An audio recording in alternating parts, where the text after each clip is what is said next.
I'm going to Revelation.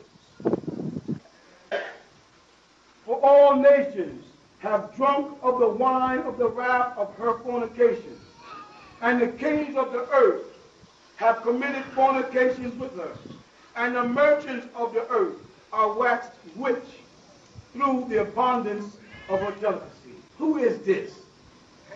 Is this not the World Trade Building? Is this not the United Nations? Aren't people made rich by buying and selling? Here, if you don't believe me, ask, what's his name? Gaddafi. Not Gaddafi. Saddam Hussein. America told the whole world, don't sell them nothing. What do they call it? Sanctioning. Sanctioning. Cut them off. Like Revelation chapter 13 says, whoever doesn't have the mark of the beast will not be able to what? Buy or sell no more in thee.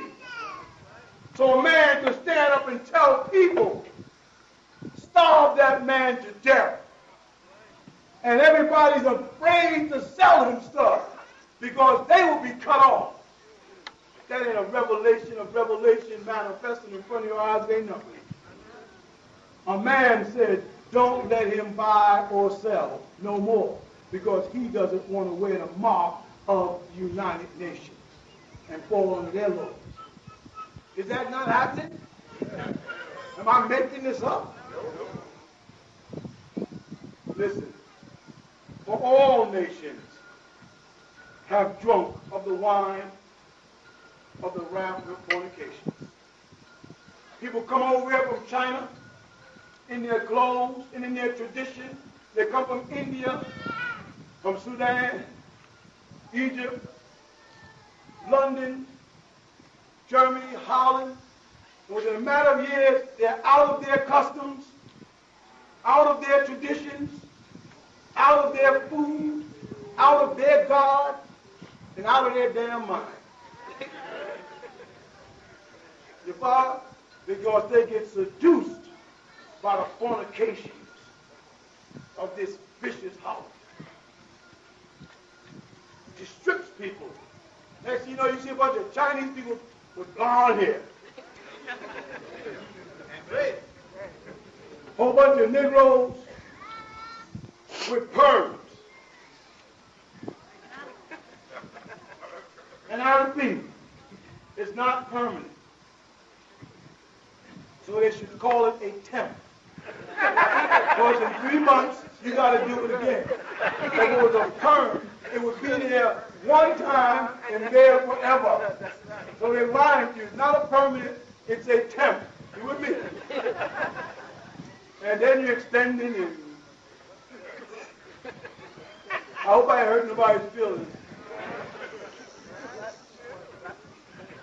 Such is the way. Let me go on down. And I heard another voice from heaven saying, come out of her, my people, that ye be not partakers of her sin, and that ye receive not of her plagues. That's what's going on now in the country. Plagues, AIDS, herpes, syphilis, gonorrhea, and diseases they're not mentioning to you. Because you ain't ready for them yet. Food is dying. Hail in Georgia last month. Hail like this. Italy, landslides, mudslides, earthquakes. More tornadoes in 1 year than ever in the history of the world. Right or wrong? Right. Nature is shaking her shoulders at man. Look at these bugs, locusts. Were we back in the book of Exodus somewhere? Death, the plague of death. People are dying. They said that AIDS is now we call an epidemic in the black community. You hear me? Out of every 7 people of the whole United States, 3 of them that catch AIDS are blacks, between 14 and 44. Think about that. If that not an epidemic? How do we stop it? We tell y'all to stop screwing? I got grown kids. Tell them to stop screwing like, okay, Father. Got you. You did it, look at us. All the adults here know what I'm talking about. We come from a different day and time than you do. But we can see the plagues. The food is going bad. The crops are not growing properly. That's long term. There's no 2 in the computer. They got to recalibrate the computers in the year 2000.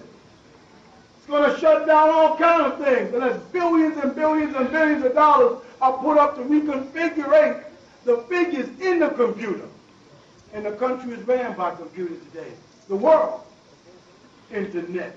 A spider web on the back of the dollar bill. Yes, we are in the day of plagues. People walking around with all kinds of rashes that you can't identify. The doctors can't identify them. Doctors seeing things in hospitals now they've never seen before. They look at it and say, whoo.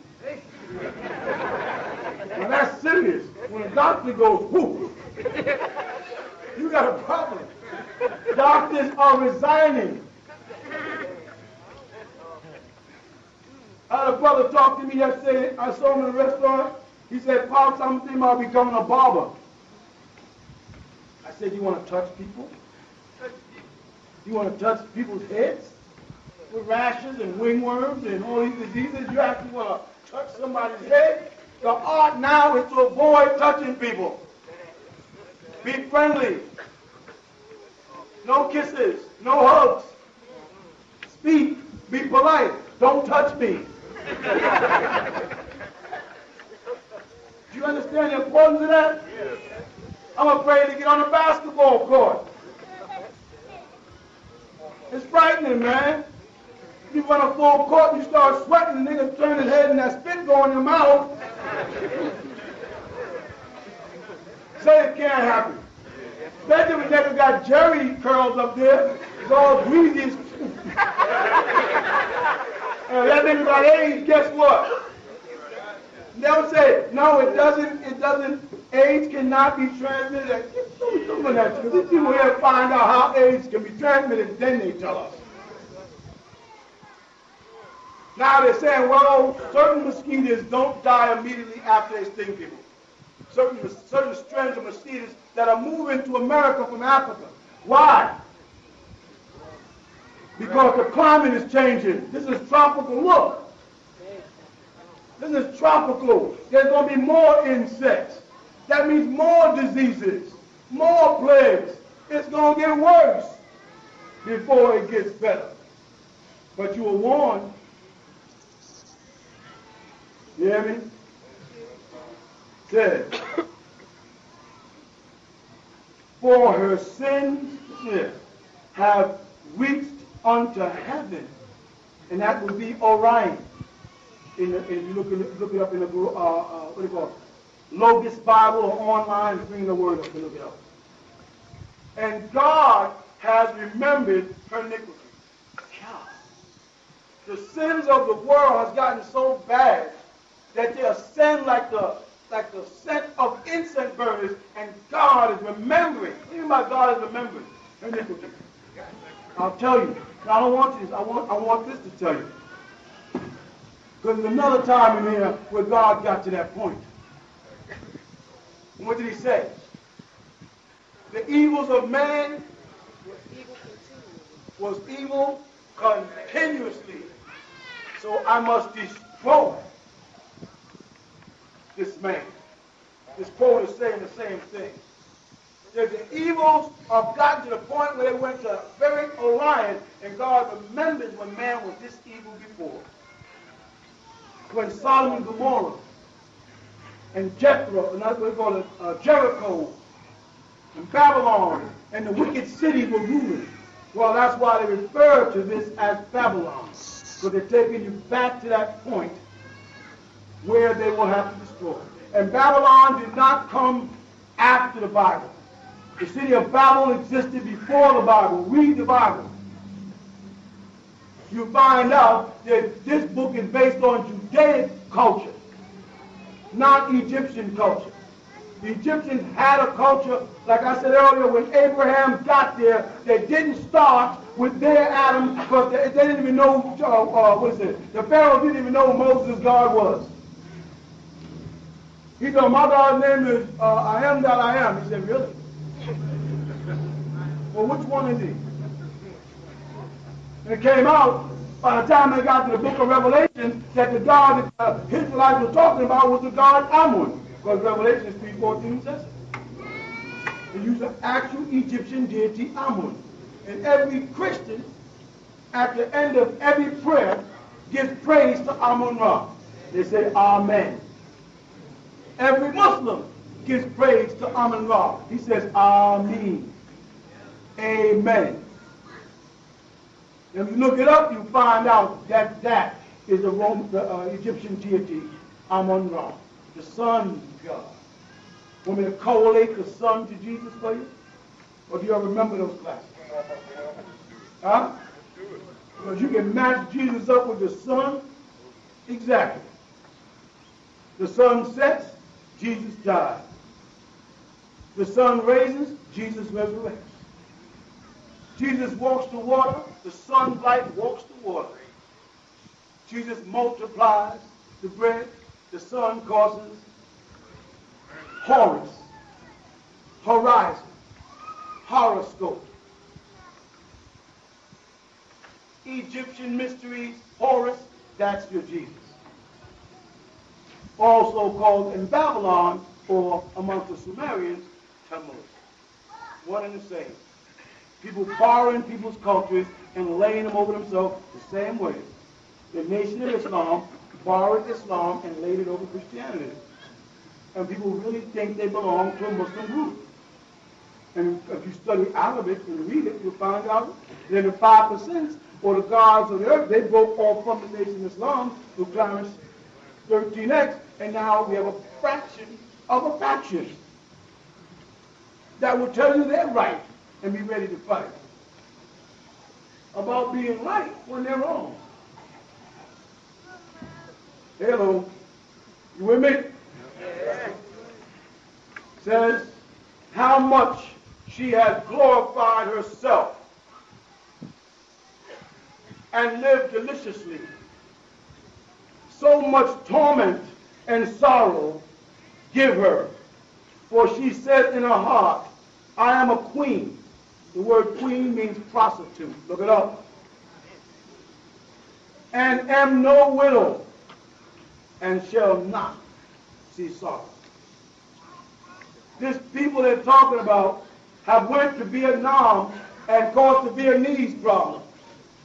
Went to Hiroshima and Nagasaki and caused those people problems. Went to Panama and caused them problems. Went to Grenada and caused them problems.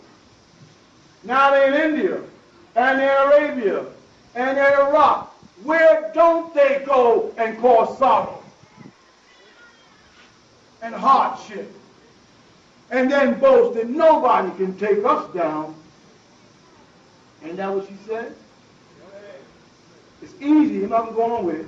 It's easy to find out who this is calling the devil and a wicked people. And it says, come out of her. Be not partakers of her sins.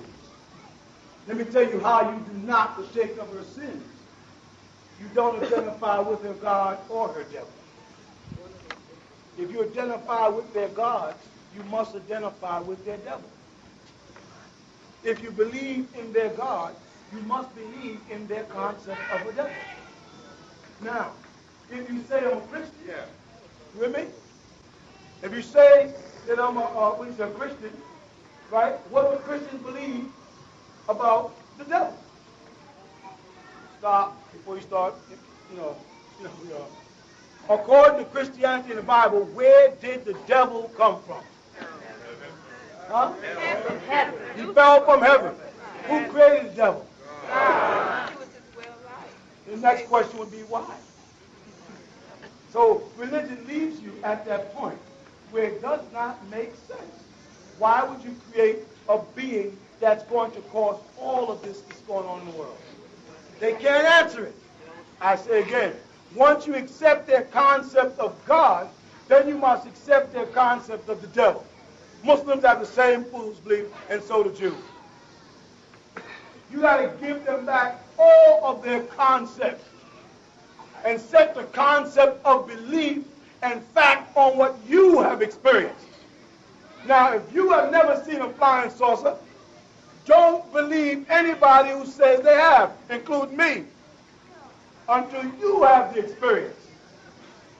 Now, you say, well, Papa, I love you, I want to trust you. Thank you. But don't bet on it, only on the things I confirm for you. Now, you may say, well, man, since 1970, you've been teaching us and predicting events, and all of them happen. So more than likely, the next thing you say is going to happen. Fine. That's your own conviction. I am not going to tell you to believe in flying saucers if you haven't seen it. Who here has seen a flying saucer with their own eyes? See, some of us have. Some of y'all haven't. So we sound crazy to you. And you sound crazy to us for not believing it, with all of the stacks of evidence that the government shows you on television. They call it classified. The government created a whole called Project Blue Book and put $1 billion in it.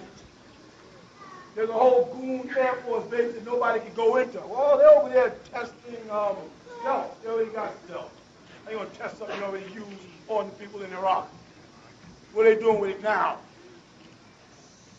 Oh, the Roswell, that was just some dummies in a weather balloon.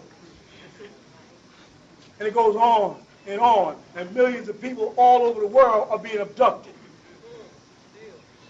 And they all are saying the exact same thing and describing the exact same people, whether it's in Hindi or Arabic or Spanish or French or Italian or German, whatever language they're speaking, they say the same thing. They say little men. I think they're men, but they had no apparent sexual organs. With big heads. Some grayish or brownish in complexion, with large eyes and little slits.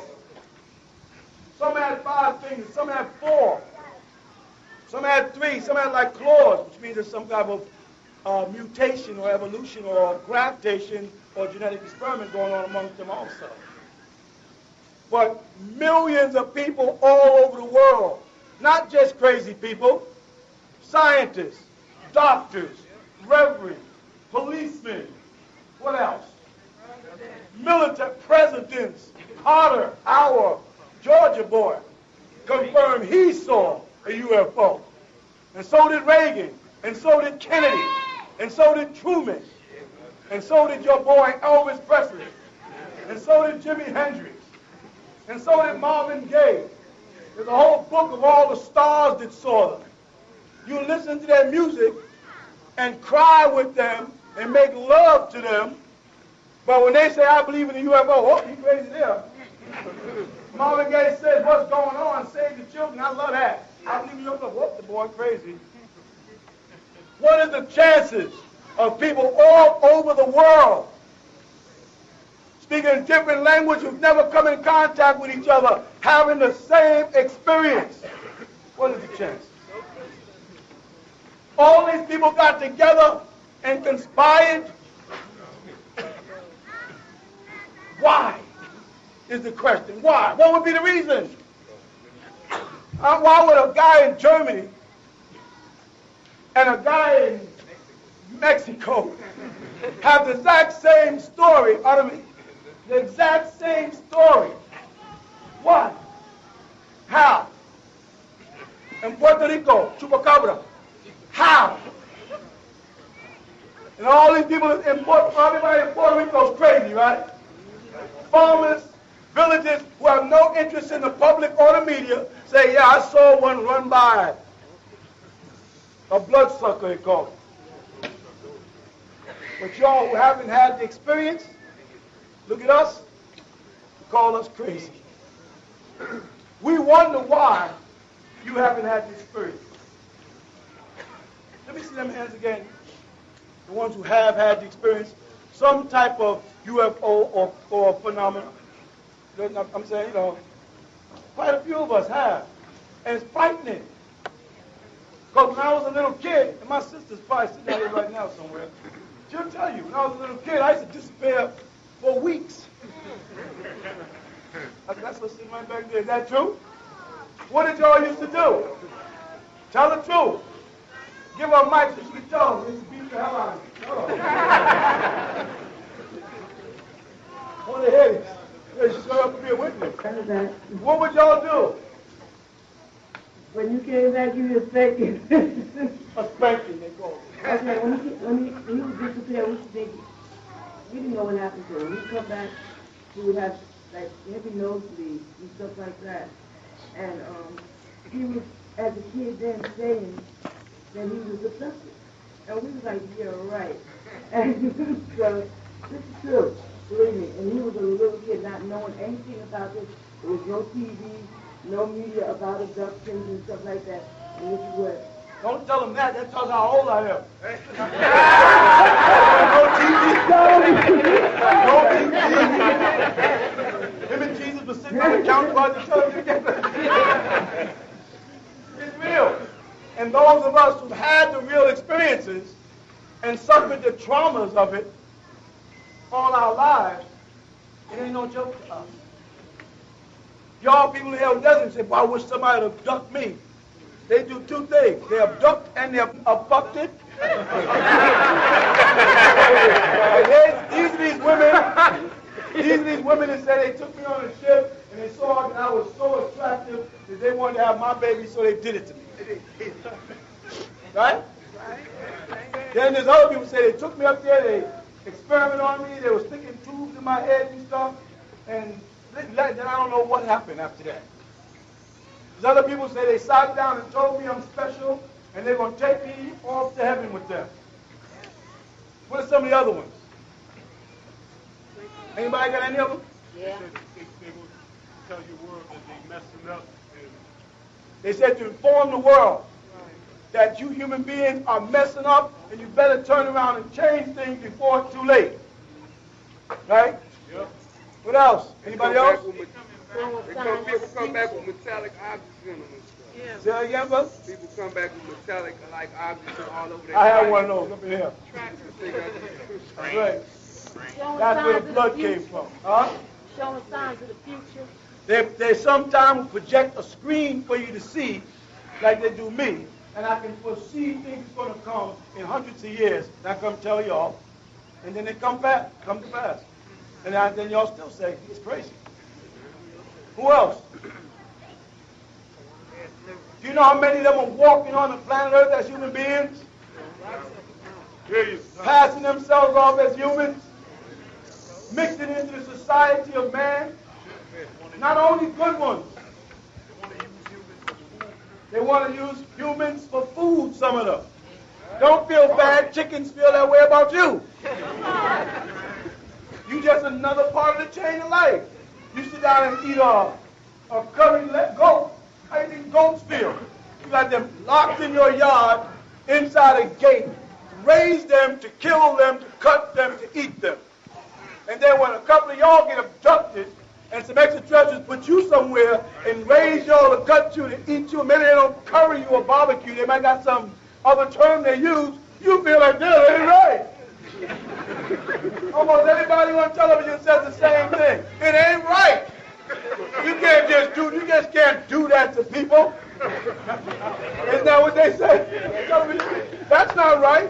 They just came in my bedroom and took me out and just did things to me. Some people liked it. Some people hated it. Some people wait for the extraterrestrials every night. But it is happening. And then don't let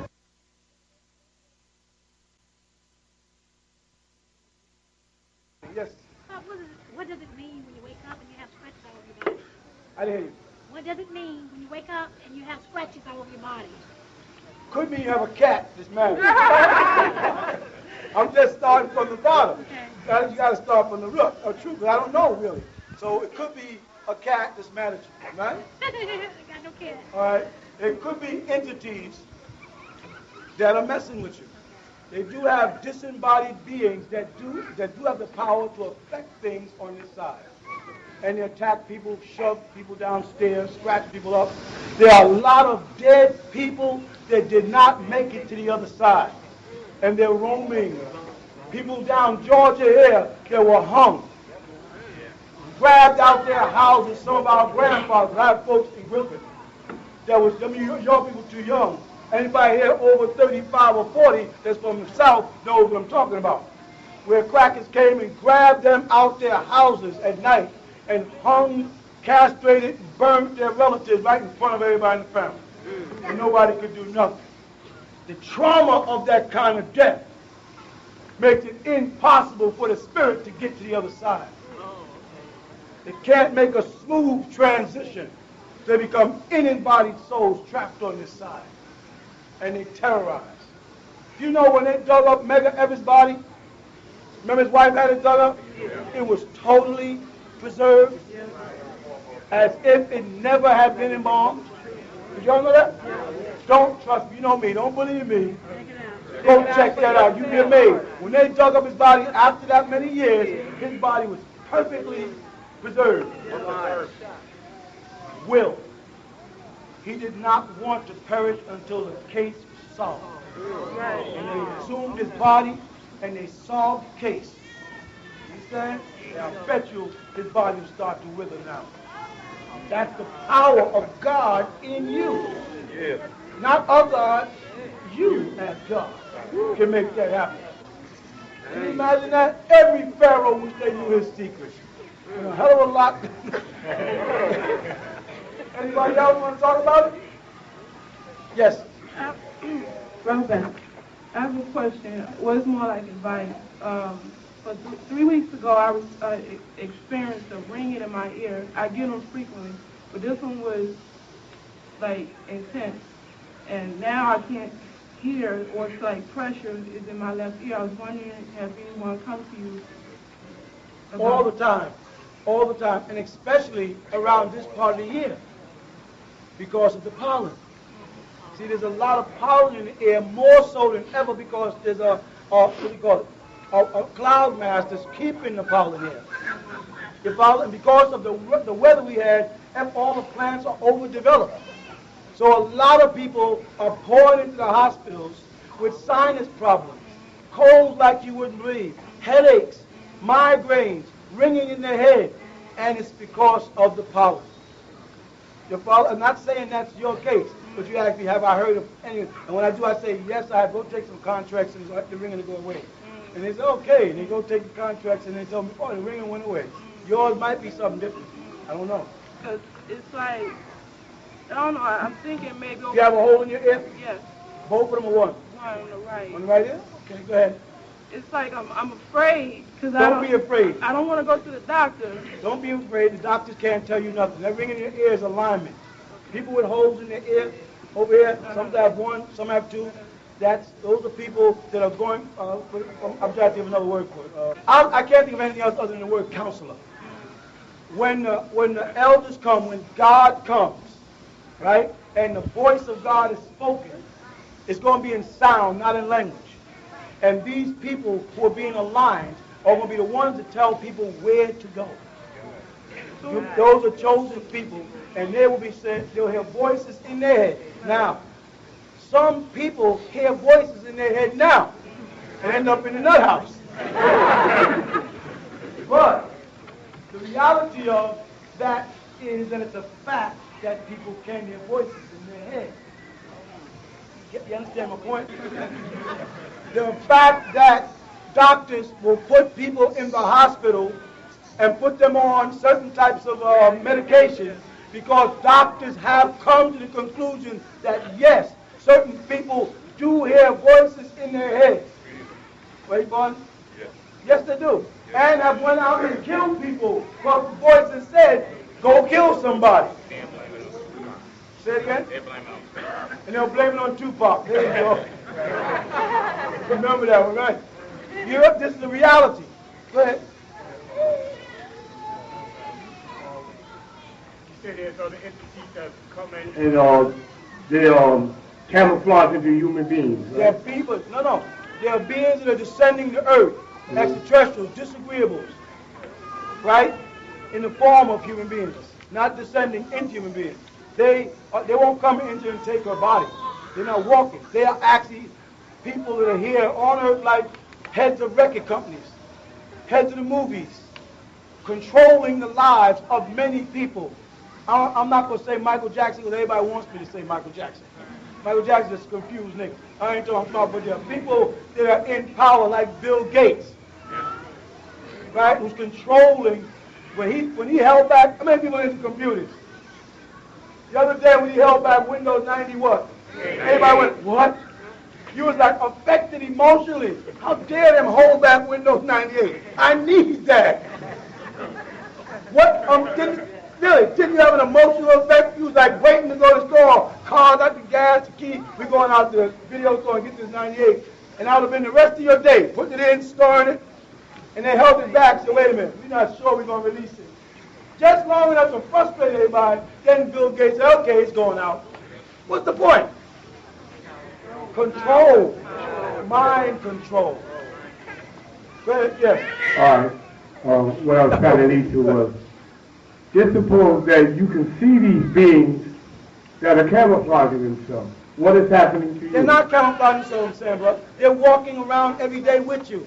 I can point out some of them. The guy comes on television all the time. He teaches all the stars about how to make money and all that. You can see he's a Venerian. About almost 7 feet tall. Oh, he's an extraterrestrial. The whole lot is giving names. There's so many of them out there now, and they are controlling the lives. L. Ron Hubbard. They control Dianetics. These are organizations. The Scientology movement. These are groups of extraterrestrials from the Pleiades or Aldebaran or Ashtar Command that is incarnated here and are steering people down a certain direction. And they become extremely numb. Yes, brother. You don't need the mic. I have another related question. Okay. All right. I'm pretty sure you know about the book of Barnabas. I sure do. Barnabas. The way it said Barnabas. Barnabas. Yeah, they tricked that too purposely. So you don't understand Bar and Nabus, what it means. But my question is, which son is actually the seed of the blessed child is? Is it Isaac or is it Ishmael? okay, Isaac is the rightful heir. That's according to the Tanakh or the Torah and the Talmud writings of the so-called Jew. Isaac. Ishmael is not the rightful heir. Only further down in history did they say about the sons of Ishmael that there will be a mighty nation, 12 princes, and the tribe of Kedar shall breed a great nation. Kedar, which is the second son of Ishmael, gave birth to Muhammad 1,400 years ago in Arabia and took the Arabs out of a backward state, if you ever read up on Islam, the state they were in, and civilized them, only for them to be invaded by Turkish and them, take over Islam and turn it back to the barbaric terrorist religion it is today. That was Isaac is the rightful son. And Ishmael was later as a wild ass of a man because, remember, Ishmael was the son of Hagar, and Hagar was the daughter of the Pharaoh. That was a special gift. So they knew that the seed of Ishmael would come out of her and set up and mix in with the seed of Midian. And Midian's seed came from Abraham's third wife, Keturah. And she had 6 sons. And that's where Moses went to Midian to get taught by them before he went to Egypt. So he got taught by an Ishmaelite about Eliun El, who later on became known as Yahweh, good and evil. And all that was done through the Ishmaelite seed. But the covenant was made with Ishmael. With Isaac to Israel, Jacob. According to the Bible. The Muslims can say anything they want 1,400 years. for thousands of years after I write the book. What would Muslims have said if the Bible wasn't there and they weren't trying to establish a new religion? You follow what I'm trying to say? That, in fact, I graduated from the University of Al-Azhar in Egypt, specializing in Islamic studies and Semitic languages. So Arabic is one of my languages. So in reading the studies and doing the research in Arabic, you find out the Muslims in America don't know what they're talking about. And I taught Muslims Arabic for 25 years. And they still don't know what they're talking about. I got one other question. That was about the Islamic faith. And is it a such thing as the Sabbath day? Is that Yes, there is a such thing as Shabbat. Again, Shabbat is a Hebrew practice that Muslims took in and pushed it to Friday and called it Yom Jum'ah. The word Yom Jum'ah really simply means Yom Day El Jum'ah, to gather. But Shabbat Yom is also in Hebrew a day of gathering. So the Muslims set it up on Friday at 1 o'clock, and they go to the masjid and have an imam give a khutbah, a lecture, community fairs, pay zakat, and go home. That's a Christian practice. Come to church, hear a sermon from a pulpit, pay your tithings, and go home. Not even Islamic or Hebraic culture.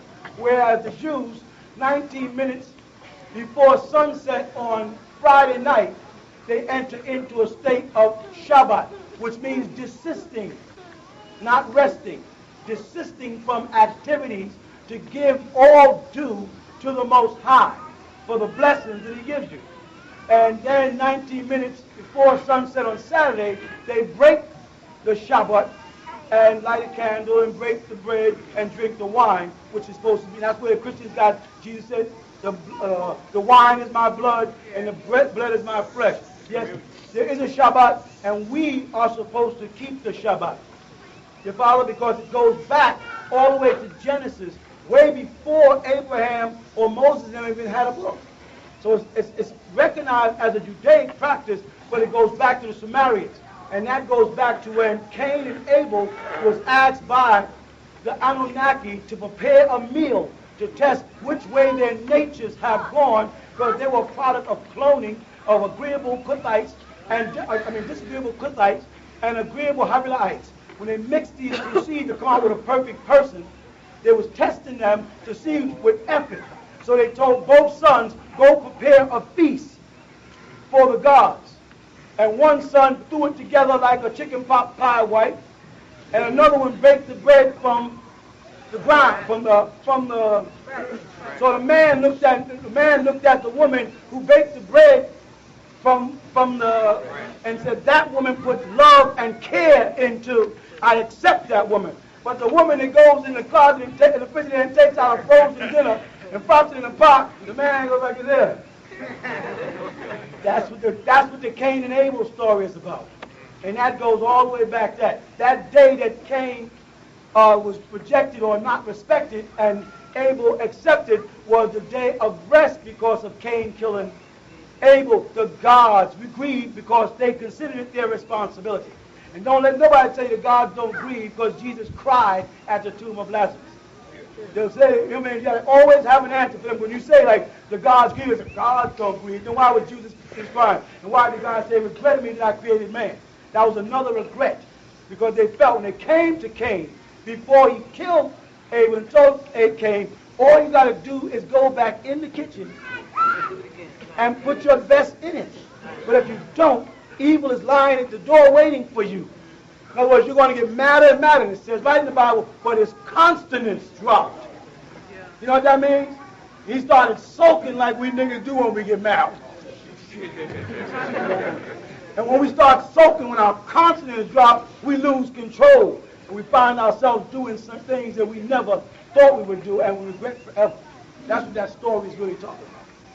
All right? One more. Go ahead. Last one. Is it a such thing as a jealous God? I've seen that in Say that again. Say it again, I am. Jealousy. A jealous God. Yes, there's a such thing as a jealous God. When God says, worship me and me alone, What is he saying? First of all, he's confessing that there must be other gods his equal. See, in Islam they make the statement, and they say Allah is the most merciful. And the question should be out of what? Because if you're the only God, and the only God with that kind of power, then you should have no fear of rivalry. If I was the only cowboy, I don't have to worry about there being no other cowboys. But if there's other cowboys and I want your full attention, I say have no other cowboy, because if you do, I'm jealous. Because I'm the cowboy that gave you your cowboy suit. I made you in my image and after my likeness, so don't go off to no other God. That confession in the Bible tells you there's other gods. That God is worried about them. That God, and I'm jealous. Don't worship nobody but me. How can God get jealous of another being? Unless there are other beings equal to them. Muslims say all the time, Ashhadu an la ilaha illallah wahdahu la sharika lahu. They say, I bear witness what? There's only one God, him alone shall you worship. Right? La ilaha illallah. There's no God but Allah, they say. Why would I have to keep saying that? I worship Allah alone. I worship Allah alone. There's no God but you. There's no God. You are Akbar. Allahu Akbar. What does it translate? To them. Allah is the greatest. To them. The greatest out of what?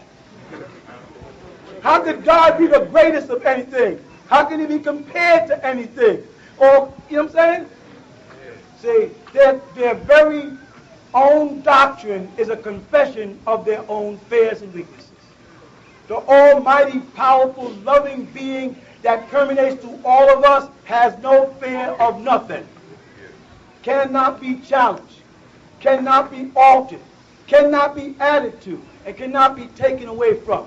That's why we here in the Nawapians refer to him as, or I shouldn't even say him, we refer to him as the all.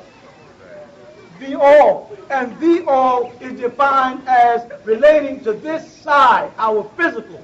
It will be just all when we shed the physical and we live in an etheric or spiritual state.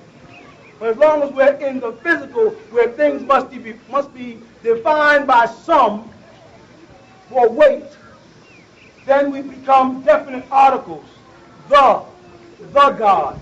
And that's why when you ask a Muslim to translate the word Allah, they say El-Ilah, the God. You see, that's a definite article, a noun. A noun is a person. So how can he be the God, a noun, and then be al-ghaybi, in Arabic, unseen? Anything that is a person, place, or thing can be seen. So the Quran in the next verse says to believe in the ghaybi, the unseen thing. Something. Nothing. You see that? Right. Something. Density. Weight. Content. The sum. They spell it S-O-M-E when they want to spell it S-U-M-T-H-I-N-G. Something. Anything that is something has weight. You follow that?